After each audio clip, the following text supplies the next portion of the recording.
धन या धर्म। जब व्यक्ति सब जगह से हार जाता है तब उसके मुंह से शब्द निकलते हैं कि जब कोई नहीं आता मेरे दादा आते हैं। तब तक तो वो खुद के अभिमान में ही, अक्कड़ में ही फिरता रहता है, खुद की ही मनमानी चलाता है। एक व्यक्ति को खुद पर बहुत ही ज्यादा अभिमान था। वो हमेशा धर्म को नीचा दिखाने की कोशिश में ही रहता था। उसे पूरे गांव में नास्तिक शिरोमणि के नाम से पहचाना जाता था। धर्म के नाम पर ही वो गुस्सा हो जाता था और मारामारी पर भी उतर आ जाता था। भाग्य और पैसा अच्छा होने से सभी उससे डरते भी थे। उसे उसके परिवार पर बहुत नाज था क्योंकि वो उसके इशारों पर ही चलता था और उसके लिए अपनी जान तक देने के लिए भी तैयार था।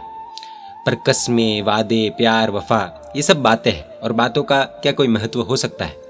एक दिन वो बूढ़ा हो गया और मौत उसे दस्तक देने लगी। मौत का नाम सुनकर ही उसकी आंखें उल्टी हो जाती थी। उसने सुना था कि धर्म में मौत को हराने की शक्ति है, लेकिन वो मानता था कि वो ही मौत को हरा सकता है। वो पलंग पर गिरा और खुद को बचाने के लिए हर व्यक्ति से भीख मांगने लगा, लेकिन मौत से कौन बचा सकता है। अंत समय आया।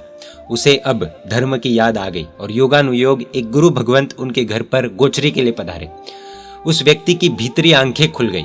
उसने अपनी पूरी जिंदगी जिन साधु भगवंतों को विरोधी की तरह देखा था, उन साधु भगवंत से उसने कहा, मुझे बचा लो। साधु भगवंत ने एक ही बात कही, धर्म का शरण स्वीकार कर लो तो तुम बचे ही हो, तुम्हें कोई मार नहीं सकता।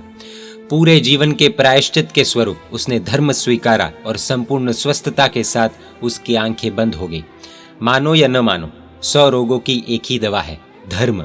इसीलिए ही श्री आचार्य सूत्र फरमाते हैं कि धर्म पूरे लोक में सारभूत है। हम धन को सार मानते हैं या धर्म को? गुरु भगवंत कहते हैं कि धन यदि सार है तो उससे एक बार पूछना, मुझे नया जीवन दे सकते हो क्या? क्या वो दे पाएगा? जय जिन शासन, जय महावीर।